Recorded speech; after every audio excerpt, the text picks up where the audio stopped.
Welcome everybody. This is called a round table, but it really isn't. Slide table. This long table focuses on animation, research into the South African animation industry. There's been quite a lot of recent research. I believe some of the people in the room were quite involved in compiling some of that research. Animation SA certainly, that is flanking me, were very involved also in either commissioning or creating or critiquing the research that is under discussion. The research has been quite extensive. However, it does seem that there are next steps to be taken and that there are actually also gaps in the research that need to be addressed in order to move forward. So I'm going to quickly just run through the format of this roundtable, and I apologize also just on all of our behalf for the fact that we're starting a little bit late. So I'm hoping it's okay with everyone that we just keep our full hour and go to 3:15, if that's all right. Sorry, 4:15. Just a quick introduction before I launch into the framing.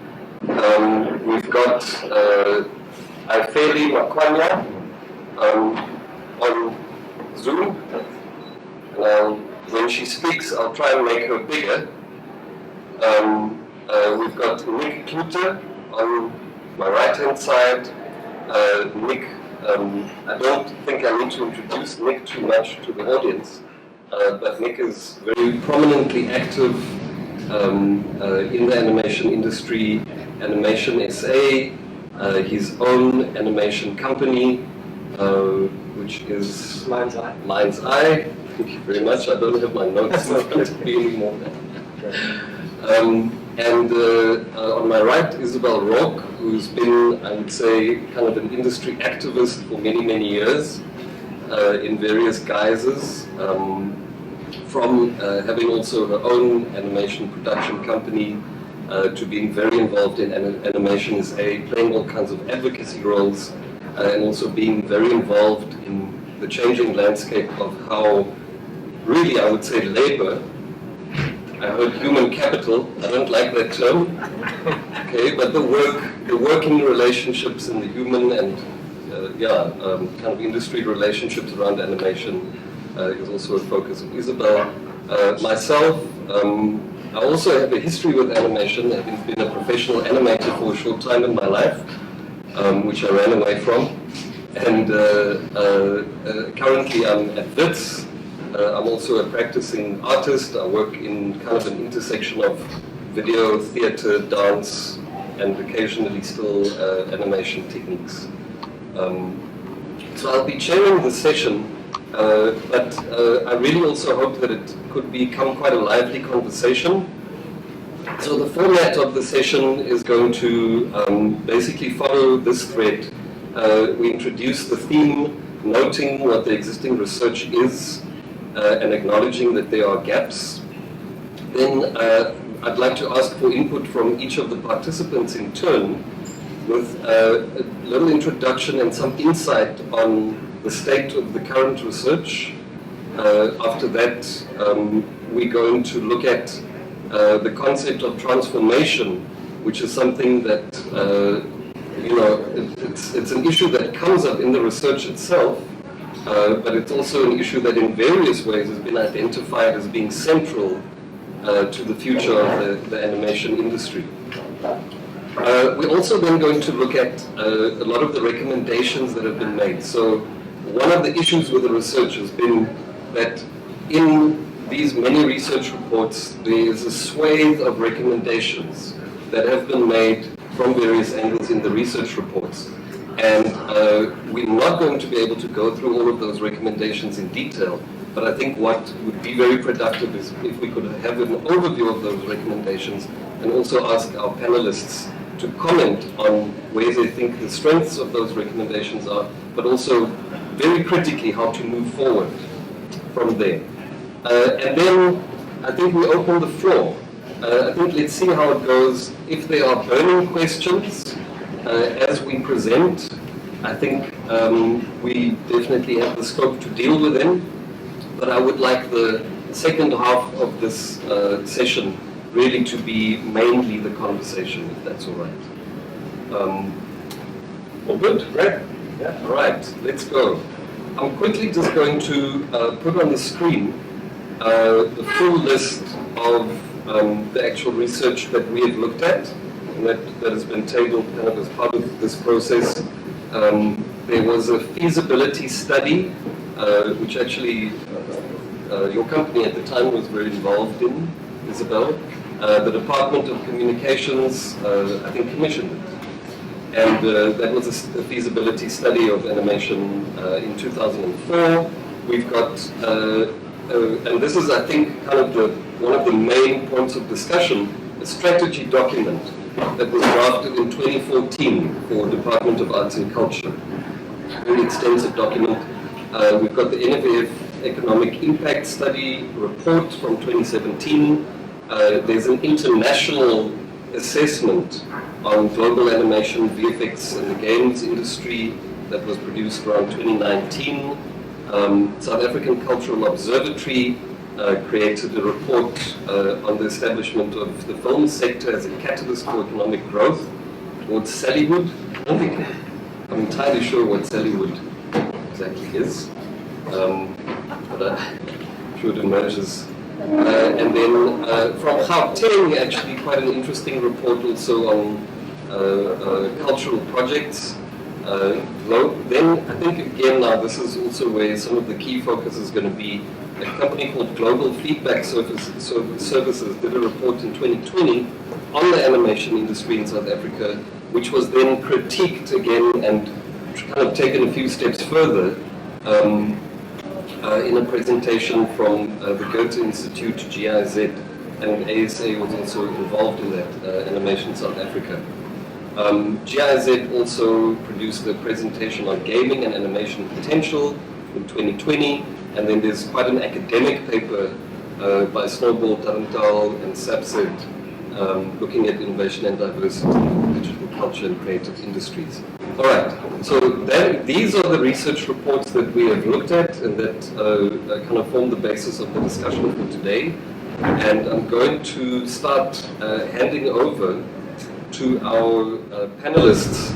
And I'm going to ask Isabel to start for us, just to give a sense of your assessment of the state of current research.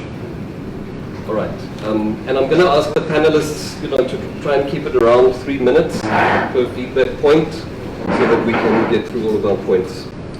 Yeah, I think when I started looking at this and looked at some of the research, especially from the strategy document that was created in 2014 by the Department of Arts and Culture, and that's where I started to realize that we've got so much research that is out there that we're doing and it keeps coming up. But research for the sake of research is really pointless, and we've got to start looking at how do we start to make these working documents that we actually action out some of the recommendations. And I realized there's a disconnect between getting industry input into the recommendations, because every single one of these documents have these lengthy lists of recommendations, but we haven't got that industry kind of dialogue and discussion and unpacking of it all and being clear around what is still relevant, what is not relevant, and how do we come to a clear understanding of this is, these are the ones that we should be focusing on, and this is definitely a clear way in terms of how we're strategically designing the industry to grow and go forward. Because the big issue with South Africa is that we're producing high quality, international standard animation, but we're not growing at a rate that we should be. There are other countries like India that started way after us. Our industry actually goes back to the 60s, and we've been around for so long, and yet our growth rate is so low. And India are new players in the industry, and they just overtook us within a few years. And I think, you know, there is room to also analyze and study some of the strategies, and it's about looking at industry growth strategy and what goes into that, and how do we identify the blocks that are preventing the growth of the industry and start unpacking that. So this research discussion is around, you know, just understanding what is all out there and how do we compile this into a clear kind of way forward. So I'm hoping that we use this as a springboard to kind of start engaging with industry, more specific around the research recommendations and having a clear path, because that then helps inform our interventions going forward and helps with, you know, beefing up our strategy and adding to that and having a clear path. Thanks, Isabel.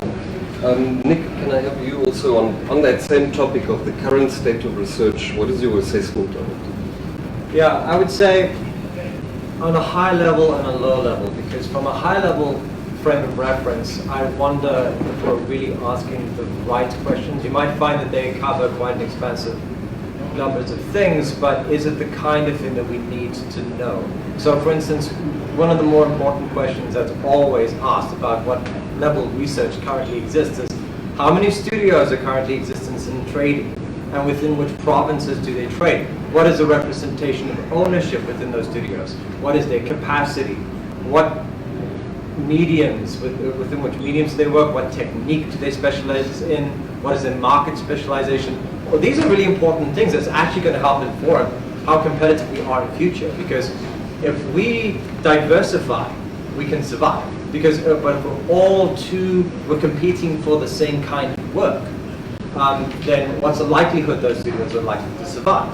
It's just, the more you know, the better. So we want to help inform not just public interventions, but it's also the private sector, so that all of these people, these professionals, these entrepreneurs, can make informed decisions about what part of the industries that they should get into, to know that that's going to be a good fit for them. Thank you. I mean, particularly, I'm going to just try and make you bigger on the screen.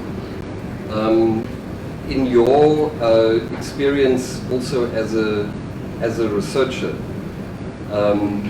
what would you say, you know, and having done, I think recently, and just recently completed quite a major research project on animation, what is your assessment? Thank you for that. So what Nick and Isabel have spoken to is pretty much the same, you know, observations that I've made. So, for example, I think we can agree that, you know, there is sufficient research that has been done.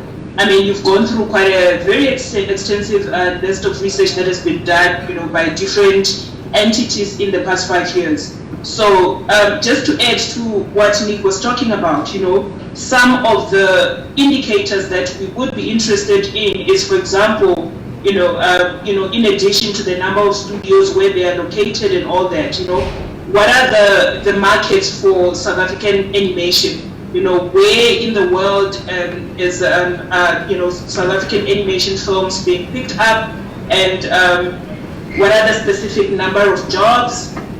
What are the gross receipts locally and internationally? And what are the type of budgets, you know, average budgets from your smallest budget to your high-end budget, for example. So I'll just give you just a, you know, recent example. Study in 2017, and one of the findings was that animation accounted for 3%. They published the recent economic impact study last week, so it's for 2021, which also includes the, you know, impact of COVID-19 on the broader audiovisual sector. So it was quite interesting that animation is still sitting at 3%. So many questions to ask, you know, once again around growth. If in 2017 animation accounted for 3%, and 5 years later we're still talking 3%. So what are the issues there? And specifically to talk about gaps. So we don't know the GDP contribution for animation. We know for the broader audiovisual sector. We don't know number of jobs that are created.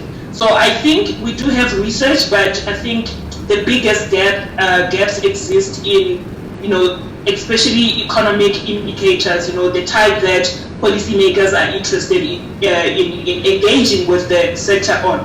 So for me, one of the key considerations about research is why are we conducting research and who are we conducting it for? And I think we all agree that one of the biggest functions of research is to inform policy, to inform strategy. So I think I agree with Isabel about the point of engagement with stakeholders. So lots of recommendations have been made, and most of them are very consistent, not new. We know about the lack of transformation, which we'll talk about later on, but the issue is around what do we do with these recommendations? Do we implement them, and do we revisit whether whatever that has been recommended has actually been taken on board, and the stakeholders that are supposed to be running with these recommendations, are they really implementing this? Thank you. All right, thank you. So I think our three panelists, look, you've outlined, I think, from three different perspectives, the need for research, the thinking about that we do need to think about the function of research. We need to think about what the questions are going to be that the research needs to ask actually to drive us forward. And I think, what's certain here is that, as Isabel said, we don't want research for research's sake. Research, in this case, in really all cases, should lead to some kind of action. And what is that action also going to be? So the next kind of theme that I want us to move into is the aspect of that action that is about change. And part of this change is what we call transformation. Now, it's I think a concept that means a lot of different things for different people, and also that is approached in many different ways, from policy to implementation. I think transformation is a concept that is tricky, problematic, and absolutely necessary. So I'd like our panelists to reflect a little bit on, what does transformation mean in this context? What does it even mean to you personally, And what aspects of transformation do you see, as necessary in this animation industry? And I want to throw a provocation out as well as part of this kind of theme, which is that, transformation is an inherently political issue. The problem, I think, also is that the idea of an issue that is political is generally divisive. And I think we can work in the opposite direction and make the word political actually become something that draws us together rather than something that is divisive. Transformation also, I would like to put this as a provocation. Can we think of transformation as something that is systemic, addressing issues of class, privilege, education, geography, labor relations, creative processes, collaboration, content, language, and ownership? There's a very broad range of issues that I think that can be tackled in a transformative way. But that's the provocation. Let's hear from the panelists, and I think let's go around in the same way. What is your take on the issue of transformation in the animation? I want to start with a personal kind of journey around transformation, because I think that there's a lot lacking in terms of, on the broader political, socioeconomic context and the personal journey in transformation. I remember in my early 20s coming out of Rhodes University, and something had sparked a great deal of anger and hatred in me around white people and the issues that were going on at the time. And I remember feeling this intense hatred, and I thought, oh my God, apartheid has taught me hate. I was like, I as a person need to make that choice of yes, that happened, yes, it was horrific, but that does not mean I have to take on that hate, and I do not have to be the person that is. And it was a long journey of overcoming that anger and constantly being conscious of the fact that we were programmed to a greater degree on this system that was designed to separate us and make us see each other as other. And so I think transformation begins with the individual. And if we don't take the ownership within ourselves to make that transformation, to acknowledge what has been done to us and how it has affected us and how it affects our perspective on everything, and what are we filtering, how much are we filtering through that. And I think the transformation does begin within. And so that, and I remember a few years later, you know, really realizing that it's improved, but it's still there. I still had like anger issues around it. And one day I did a shift where I was like, put yourself into a white male studio owner's shoes and look at everything from that perspective. And that really shifted so much for me. And that's when I, you know, said, let me come back into the animation essay and really start working with everybody around how do we create change. Let's start focusing on what are the actionable issues that we can address and start to implement that. So for me, it's a really broader thing around, you know, and I feel like we're all trying to get out there on dealing with transformation on that and missing that kind of personal journey to getting. So it's internal, making the difference for the external. Thanks, Isabel. Nick, so, I mean, the running of your animation studio, which I think has been running for 5 years? Over a decade. Sorry, over a decade. Yeah.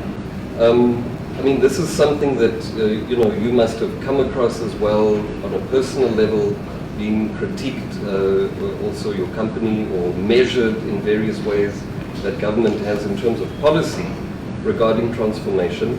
But so there's that aspect, but there must be another aspect as well, which is your own personal interpretation of the complexity of it, because on the policy level, and especially with BEE scorecards and so on, it can all seem very one-dimensional. So can you speak to that a little bit also from your perspective as, you know, someone running a studio? Look, it can be inherently exclusionary in its nature, but the whole point is to transform. The whole point is to redress the legacy of apartheid. So what we're trying to do is be a part of the solution. So the question we have to ask is, how do we do that? So for me, it's more of an analysis of, okay, exactly how transform or untransform are we? We all assume that we're not, but to what extent? And this is part of the problem with the PAPI Act, is that these tertiary institutions that have all these graduates that enter into animation, those who can afford to pay for the tuition, then they enter the working world, but we don't know that they exist. What happened to them after they graduated? Into which realms of work did they enter into? Did they emigrate to different countries? Did they work in different industries? We don't know. We don't know the answer to those questions, and we honestly have to ask them in order to know what to do about it. So, you know, and it's all kinds of questions about barriers to entry, because part of that is what you were talking about, geographic isolation. How far are they from the commercial districts, and what are their political connections, or what access to capital do they have? Because unless you can afford to pay for software and hardware, it's going to be very difficult for you to start a business. And what's your prior learning? Some people teach themselves, but do they have the luxury of that time? Because maybe you're working several jobs. And this is the position of privilege. For those who do have the economic means, they can do otherwise.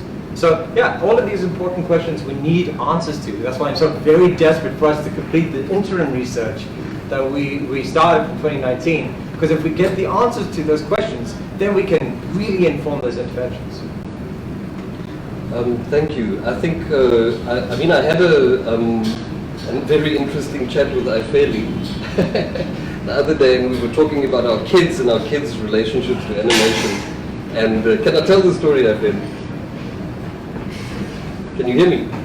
Can I tell the story? Of course, no. Okay. Yes, please. Yes, didn't want to rope your kids into something without, you know, getting clearance from the parental guardian. So yeah, no, Ifeli was saying that you know, her kid at some point was ending almost every sentence with, and then and some of you know why. We all know where that you know why, and my son at some stage, 6-year-old, is I think 2 years ago or something, he went through a phase where he called me Papa. and started speaking in this British accent. And, you know, there's a sense also that, you know, transformation needs to happen within the labor relations, the access and the production kind of environment. But also transformation impacts on what stories are told, for whom, by whom. You know, I would very much have preferred my son to, you know, start speaking isiZulu to me, you know, because he was learning that through animation. So I think as a starting point, I think it's interesting because some of these are deeply personal kind of stories as well. But your understanding of transformation and maybe also starting to speak about, you know, the need for quite focused action, because we have seen, I think, and this is not something everyone agrees on, but I think we have seen that transformation doesn't happen by itself, and that there often is a kind of almost epistemic break needed in order to shift into a transformative mode. So yeah, just from your perspective. Yes, absolutely. So let me start off, you know, bringing in a broader political, you know, discourse, if I can say that. So we know that, you know, transformation in South Africa has been a journey since 1994, and it is a continuous journey, because I think we all know that as a society we have to transform. It's important for us to transform because otherwise we don't grow as society. So we know in South Africa what the issues are specifically, and this is very much central to the type of language that, you know, government talks about. You know, we know about the inequality, we know about unemployment, we know about poverty. So for me, the research that has gone out, you know, in the past few years has been very consistent about, you know, what is happening with transformation, and to be more accurate, what is not happening with transformation. So, for example, you know, many studies that have been done in the past few years have shown the very slow rate of transformation. So, in the film industry, and part of, you know, of a reaction to that slow rate of transformation, for example, has been, you know, the formation of various industry organizations. I remember when we were chatting yesterday, I was talking about, we know that the industry is white male dominated. We know that there's barriers of entry that Nick has spoken about. But we also know about, you know, the results of, you know, clustering, you know, for animation specifically, you know, Johannesburg and Cape Town. So what does that mean for any other person who's not in Johannesburg, who is not in the Western Cape, that would like to get into this animation industry, for example? You know, do you have to pack up your bags and head to Cape Town or Johannesburg for you to have access to this, to the sector, for example? And on the topic of access, obviously, then you have to talk about issues of, you know, access to funding, for example. You have to talk about access to, you know, training and, you know, development. You have to talk about access to the networks and the relationships that you need to have in place for you to be able to move to the next level in your career, you know. So, and then on the other side, there's the issue of diversity, you know, the diversity in terms of who owns, you know, animation studios, who owns or who has, who wields the power in terms of, you know, the funding that you would get outside of the public domain, you know, investment and so forth. So we know the story of BEE. One of the reasons why BEE didn't work out is because it was not inherently transformative. What we ended up with was a few, group of black, entrepreneurs who got to buy stakes into big corporates, and then that was it. Now we've got triple BEE, where, you know, the emphasis is not only on ownership. You know, we talk about preferential, procurement. We talk about, you know, enterprise development and things like that. But without research being conducted and all of us being on the same page around where is transformation happening or where is it not happening, it's really difficult to come up with strategies that will be able to bring that change that all of us are talking about. So I think that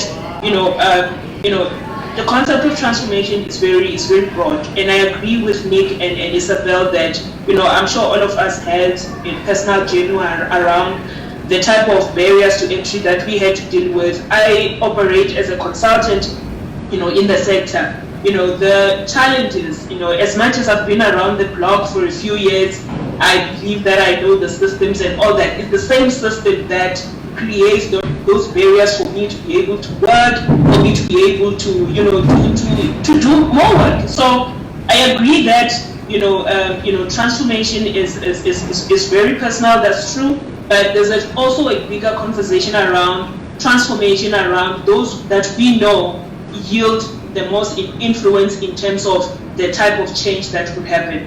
And another issue on diversity as well is what we're talking about, Moke, with the example with my kids, is the access to diversity in terms of content. So if my kids are going to be consuming Peppa Pig and animated content from France and things like that, then what about the animators in South Africa? What's happening to that content?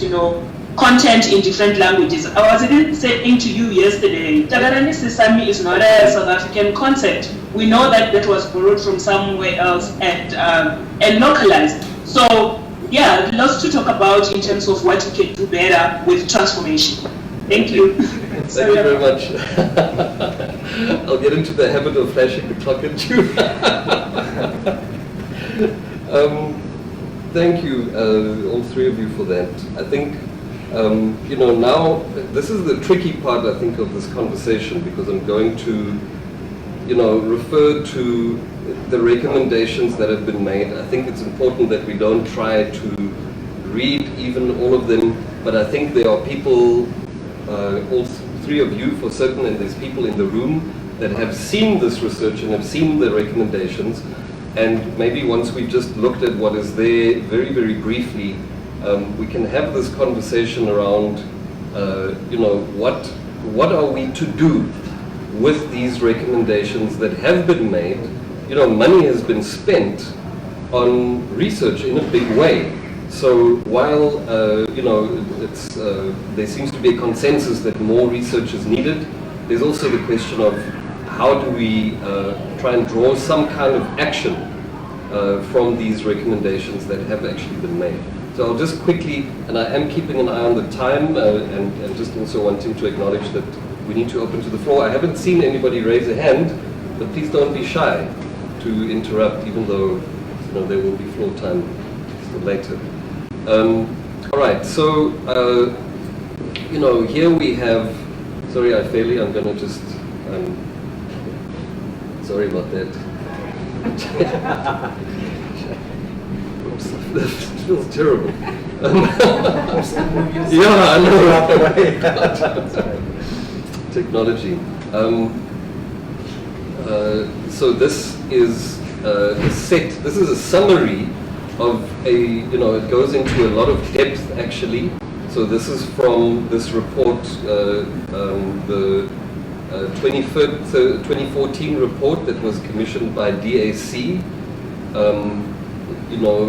I see the role of the IDC, DTI, NEVF is being outlined here, as key players. The idea of an Afrocentric, culturally driven animation content, so it's that, Africanizing and localizing of content is being mentioned here. I'm actually just going to, move quite quickly through these. There's also a set of kind of trends and problems that were identified in this NFVF impact study. Again, this issue of the 3% that animation keeps making up of the industry is raised there. This global animation research study, animation and VFX and games research study, also has a set of strategies that are being put forward for the South African animation industry. The Cultural Observatory sorry, this is actually not it. I seem to have lost that document. This is actually the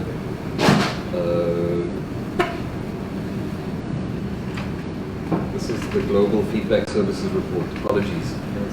There's a set of recommendations that came from there that was then critiqued by, and Nick, I'm not sure, you can tell us maybe who was involved, you know, in this critique of that research that then suggested as an action item to have a set of focus group sessions. Were you involved in that? I wasn't involved directly informally in that It's process. Andre Close. But Andre Close, I think, Andre from- Close was did facilitated by GIZ. Okay, and then there's this gaming and animation potentials document that was also developed by GIZ. GIZ, just can you explain what their role has been in all of this? It's a German development institute. So we initially started in 2019 when the Gauteng Department of Economic Development introduced us to Victoria from GIZ, and they came on board looking at how can they support the animation and gaming industry, and asked us to make a proposal around some interventions that they could support. And we started with a pilot program that looked at various pieces from hacking solutions in the industry to an animarathon, to a conference, to a short film festival, and so forth. And that was successfully done, which then approved our funding for a 3-year, to make an application for 3-year funding. So they're very much around financially supporting the organization. I'm sure Kanda can give a much more kind of in this company, the organization description of GIZ, because she's from GIZ representing Commission. Okay, thank you. Right, but I think that's that's enough for us to understand the role. There was a report also with proposals, Gauteng focused. That was a CCI, Creative and Cultural Industries report, with strategies that are very much Gauteng based, that situates animation within gaming, crafts, art, and I think also music, kind of an area of cultural industries. So some of these, I believe, were acted upon. So maybe you can tell us a little bit of, not right now, but tell us a little bit about that. And I think those are the main ones. So what we can see is that there were these a series of research studies done. Each of the research studies made a set of recommendations, and in fact, some have been acted on, but many of those research reports are shelved and have not actually led to action. So the question is, I guess, number one, what do we do with these recommendations? Is there a way that we can actually capitalize on all of these recommendations and hash out something really practical as a next series of steps? None of this obviously to happen overnight, but is there a way that we can envision making something practical out of this? So let's just switch around, I think, the order a bit. Can we start with you, Nick? And do you want to speak to any of these in particular? Because I know you have them in your head. So if you want to speak to any of them in particular, I'll bring it up. But broadly, I think what they all have in common is that they all have different methodologies, they all have different auspices, they have different objectives, and that's part of what we have to hone down, because if they're all compartmentalizing our sector into different sectors and subsectors and industries and sub-industries, as you quite rightly point out, animation, according to GTED, forms part of this CCI, which is creative and cultural industries. But that's quite a broad range, because that's craft, that's audiovisual, that's music, that's design. There's all kinds of things. There's even things that fall outside of our scope. So even when the Economic Impact Survey talks about 3%, is that where it comes from, 3%? Contribution to what exactly? Because GDP in total, in entirety, because one of my biggest issues with the shortcoming of that is that it only considers the film and television industry, but for the most part, most of animation isn't involved in film and television industry. most of the revenue generated in the country is commercial in nature. So we're making ads and campaigns most of the time. Most studios do. All of them have different focuses, like they do audio, augmented reality, virtual reality, they do transmedia, they do interactive media, they do all kinds of different things. I mean, some of them specialize in gambling. That's what they do. They make games for gambling. Others make music videos. So that's the point. It's so broad. But for the most part, most of us, most of the time, are not producing film and television. And those who are, we don't know if they participate in the survey. I can tell you my studio is one of the very few who does specialize in producing entertainment content, for, in our case, series and shorts. But we weren't included in this particular survey. So how do we get to that number? We know it's not actually 3% of GDP in its entirety on its contribution. It cannot be, because most of the work we do is commercial and corporate in nature. So that's what I'm saying. It's like, how are we properly compartmentalizing things in a way that's universal across the board? And I don't know if we're doing that. I'm confident that we're not. Isabel, or actually, let's go to Alfeli. I mean, the question of what to do with all of these recommendations. Is there a strategy that we can think of to move towards not trying to implement all of them, but to hash them out with industry and get some kind of consensus and collaboration? And I think, consensus building really around this. Can you envision a strategy that might work towards that?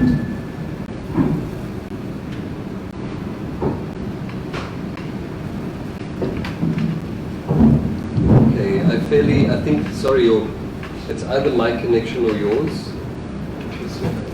Yeah. Alfeli, did you get the question?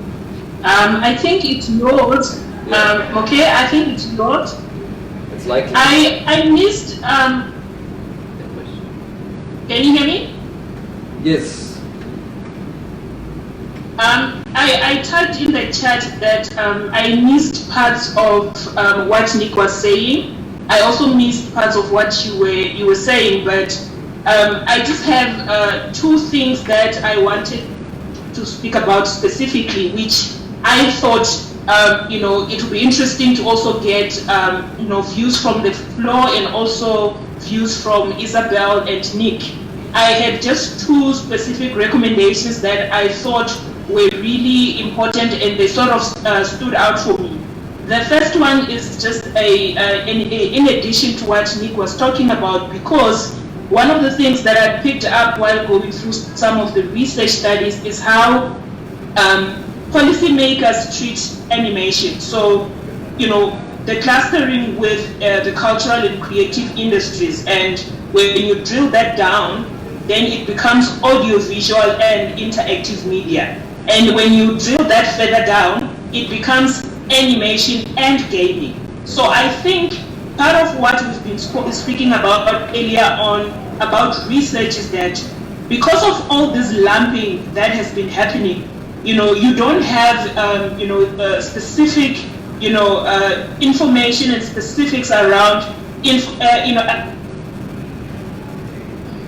Oh no! Is that a data issue?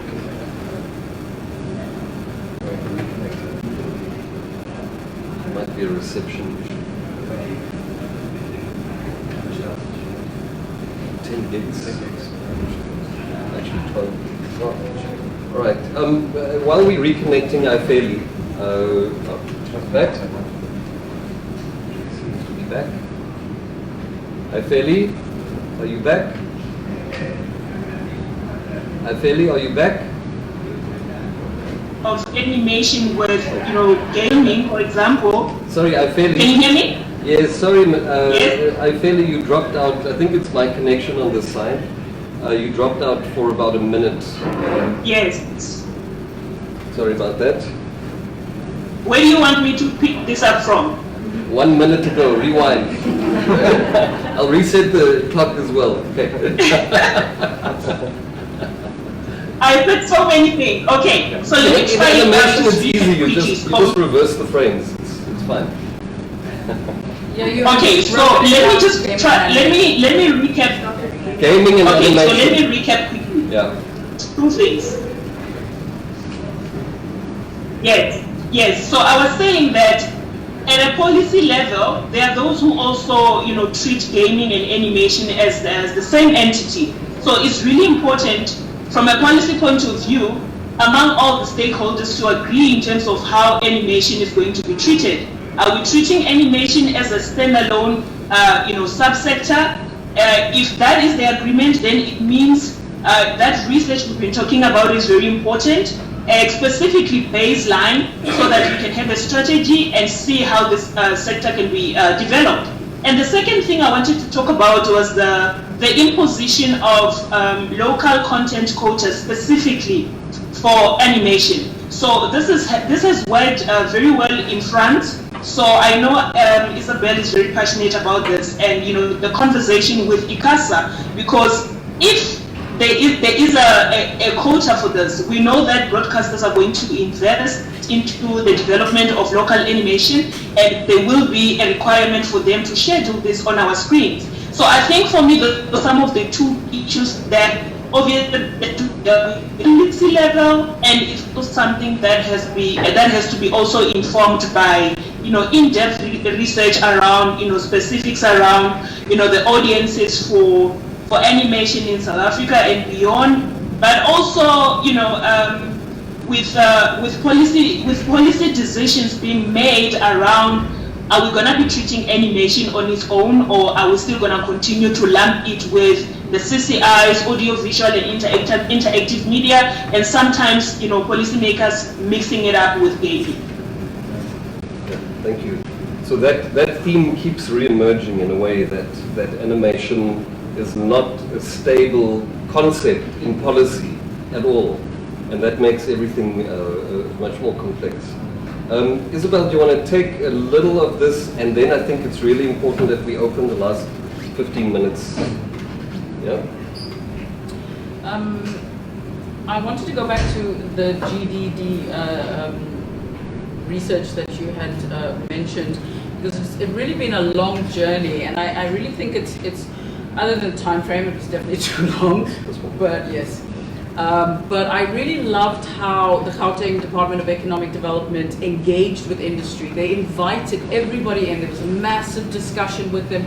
They made the effort to understand the industry. They asked questions, they did research, and they systematically worked over the years to develop this strategy, and then supported. They put their money where their mouth is, and then started financially supporting some of the interventions, from gaming to animation to fashion and so forth. And because Francina's unit is the creative industries, she is dealing with fashion and so forth, and she saw that animation and gaming has this potential to cross-pollinate within the other industries. And she was like, there's a huge merchandising opportunity, because she was like, my kid's last birthday party was Snow White, what is the latest, Frozen. The kid wanted Frozen for everything, and she's like, why are there no African-themed parties around animation, and where is the animation? And that's what got her passionate about driving this industry, because she saw the broader context of the impact that this can have.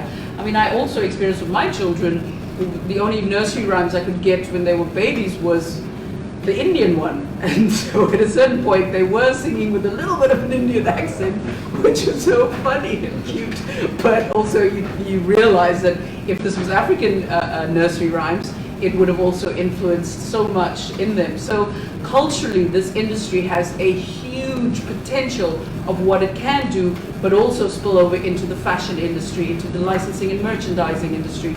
And so that's what got them really excited about the potential economically for this. And then did the research and, of course, the investment into the incubator.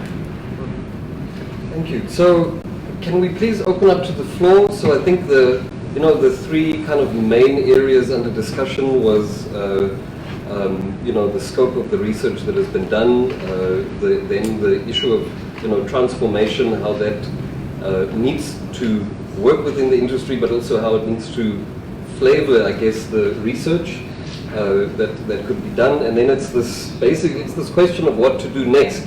Number one, with the recommendations that were already made from research that was paid for with a lot of, sometimes our tax money, sometimes German money, you know, but a lot of research that was commissioned and done and a lot of effort put in, but also simply, you know, how can we take the process forward?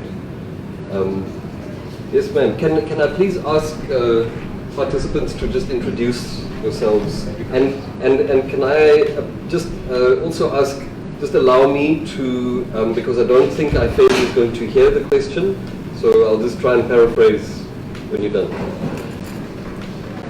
Can I do this with my co-host as well? My name is Donati Luchaba. I'm from the South African Cultural Observatory in Quebec. I'm sure by now you all know what the South African Cultural Observatory research project is all about. For the benefit of those who do not know, it's a cultural and creative industries research project that's mandated with mapping the creative sector in the country in order to understand what the contribution of the creative economy is towards growth, economic growth, development, employment, GDP, and towards nation building. We are hosted by the Nelson Mandela University in partnership with Rhodes University, University of Forte, and University of KwaZulu-Natal. So that was my brief introduction in a nutshell. Secondly, you know, SACO has not actually done a lot of research or done any research on animation, but there were two reports that we've done since we've been in existence. The one that was looking at unlocking the growth potential of the online gaming industry in South Africa, looking at challenges and opportunities, and the overlaps between the digital and creative sectors, which was also focusing on innovation and technology in the creative economy. That was done last year. Both of these reports were authored by, the lead author was Professor James Noble, my colleague at Rhodes University. A lot of research that has been done on animation has been commissioned by industry bodies. Various industry bodies, and some of the research has also been commissioned by GIZ. But one of the things that's actually quite difficult, and I think which the team struggled with when they were working on the two reports that I mentioned, is the limited amount of research available, academic literature on animation in South Africa. There's little of that available. That's the one thing. And the second thing that, you know, the team learned whilst they were working on this, on these two reports. In fact, 46%, if I'm not mistaken, of the respondents to the interviews that they interacted with when they were doing this research, they found out that there's actually an overlap between gaming and animation. Hence I think other people would talk animation, but what they actually mean is gaming, and they talk of gaming, but what they actually mean is gaming. Someone mentioned the issue of the contribution of the animation to GDP, that 3%. I think personally, I could be wrong. Personally, part of the challenge is, again, looking at the UNESCO framework for cultural statistics, which when we at the SACO use to understand what creative industries are, because we must remember that South Africa does not have an officially adopted definition of what creative industries are, or creative economies are, but we're following the UNESCO framework. And so under audiovisual and interactive media, that's where you'll also find online gaming featured, but it doesn't say animation. And that cultural domain contributes, I think, between 11 and 14% towards the 1.7% of the total GDP to the country's economy. So that's the one thing. the other thing is that, we've also learned that, as was mentioned by the panelists, that the animation sector, animation is actually embedded in different sectors of the economy. So perhaps that's one of the other challenges.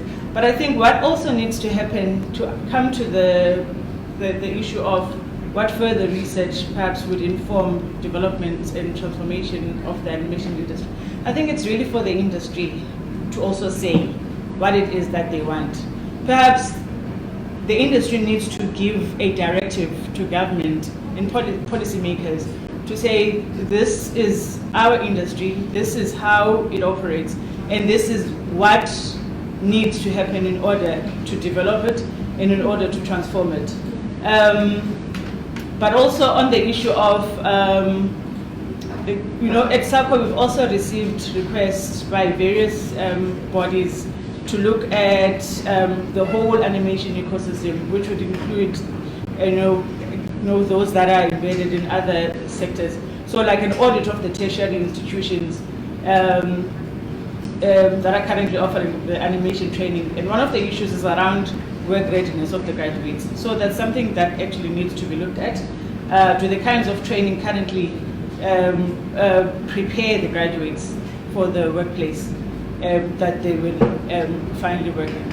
So that's my 20 cents worth of contribution. I'm afraid, thanks for that very detailed contribution. I'm afraid there's no way that I can paraphrase that for iFairly. So apologies to iFairly. I wonder if we can take one or two more contributions before we ask the panel to kind of reflect on the contributions, just keeping an eye on the time. I don't know if we are going to be thrown out of the venue at any point. We've got 5 minutes. Okay. So let's take just one more contribution then from the floor. And can I ask, maybe is it possible, for iFairly's sake, that you just approach a little bit closer, or maybe just project a little bit, so iFairly will be able to hear you. Hi, yeah. Monica here from Westgrow, Film and Media Promotion Unit, and I know iFairly well. We did our research in 2017 aligned to the baseline at the time that she was in charge of at the NFPF. My question to the panel is, there was some embedded definitions in that about the whole value chain of the screen industry, including gaming and animation, and I just put it to you, there were some numbers there. So our research showed that it is, like Nick said, a much broader industry than as defined by the NFPF in the short film TV space. And then a solution might be to get the South African Reserve Bank to show some of the services trade being done at a national level. They could strip out all the puppy information, just tell government how important this industry is, because when there's any trade, it does get measured by the South African Reserve Bank, like HS codes for trade get defined. So if we could just ask the Reserve Bank to give you that data cleaned, it would be great. And my last thing is, we did publish a screen tech, dash tech. We did 5 dash techs as a province, and the screen tech is available for your next iteration. And well done, all of you. There you go. Thank you very much. Does anybody want to slow time down? Is there anybody who wants to do a quick 30-second comment or question? Hi, I'm Rita. I'm from Studio, and I teach 3D animation. I just have a question, comment based on what she mentioned about work readiness with students. So how do we marry the idea of having students that are work ready but are also able and willing to participate in furthering the research in the animation industry? Because a lot of the time, students who go to your public universities, your WITs, they are more inclined towards research, but they are honestly not always work ready. And when you go to the private institutions, which tend to be more expensive, they're not really focused on theory, which means we're not going to get the sort of publications that we need. But they tend to they go straight into the industry, they do the work, and then there's never time to go back to research. So how do we marry those ideas, and how do we show students the importance of the work that's being done now? Because in 5-10 years time, it's really going to pay back when they actually start opening their own studios and. So before I fairly, just the question there was, a comment and question there was around, on the one hand, work readiness of graduates of, I guess, mostly private institutions that are very practically oriented, and on the other hand, the possibility of a pool of new young researchers that could emerge from our public institutions that have a more academic approach, but we're not really seeing that, so how can we stimulate that? Okay. Thank you. Can I ask each of the panelists just to take 1 minute for a reflective closing, and if you can, in some way address some of the questions that have come up. So can I start with Aifeli? Are you still with us? Are we connected? Yes, I am. Lovely. Yes. Take a minute, Aifeli. Yes. Okay, so I think for me, one of the things that I would like to see happen going forward is some consolidation of the research that has been done already. Specifically, the 2014 animation strategy that was commissioned by DZAC. I do know that some of the stakeholders have already started implementing that. And I think one of the biggest gaps, as we've spoken about earlier on, is the fact that there isn't a census or a economic impact on animation. I think that is long overdue, because we all know that animation doesn't have the same value chain as the typical audiovisual sector. So firstly, for me, that research is long overdue. And secondly, it's important to have consensus around the conversation on how animation is going to be developed in South Africa. Is it going to be a subset of audiovisual, or is it going to be animation on its own and not being lumped together with gaming? And I think we are on the right path, because we already have very strong industry lobby with Animation SA. You did well. Thank you. All right, Nick, we're going to take a minute as well. Yeah, I'll just very quickly echo that recommendation about the South African Reserve Bank, because for those of you who aren't familiar with it, what you do when you process an inward Forex payment, you have to clear it. And there's a whole section there dedicated to film and television production services, and it's got 2 codes. And the one is for the usage rights, and the other is for producing content, like servicing content. So it's I think it's 225 and 226 or something like that. But as you do that, it's very clear, and it's the easiest way to find out what kind of contributions that we make to the economy, which is immense. It's massive. I promise you, it's currently neglected. So I just want to echo that sentiment.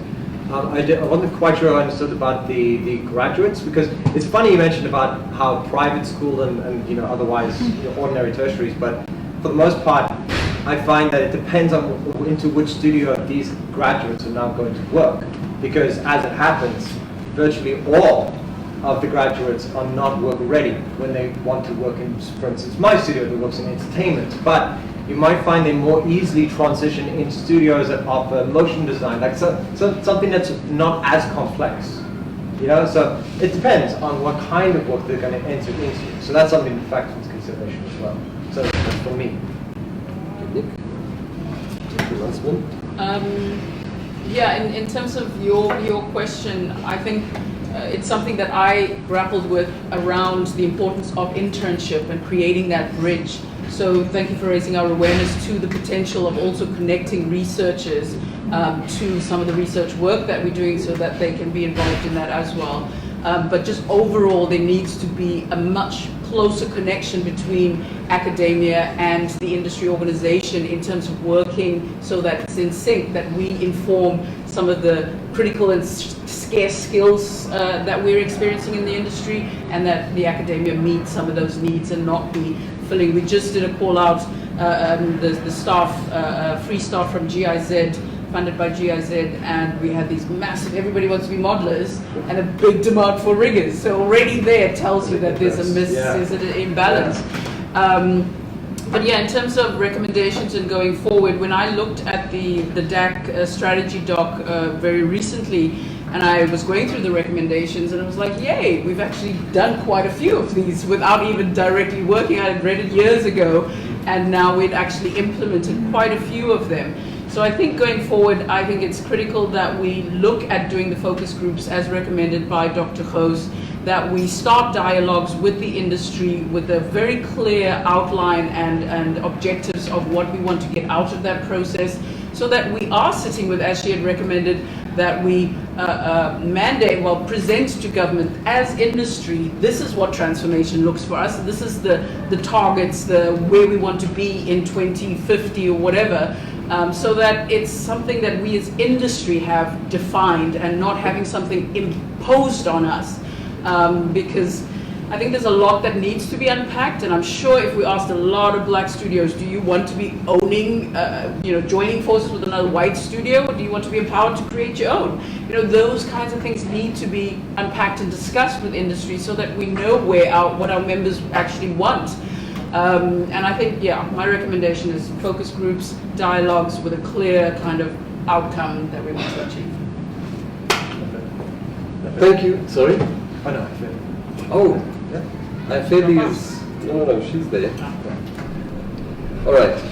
Big thank you to our panelists and to everyone in the room. I think this conversation is going to continue. So hopefully, there's a bit of focus that has happened here that's going to take us forward. And Animation SA has got a big role to play. Thank you, everybody. Thank you.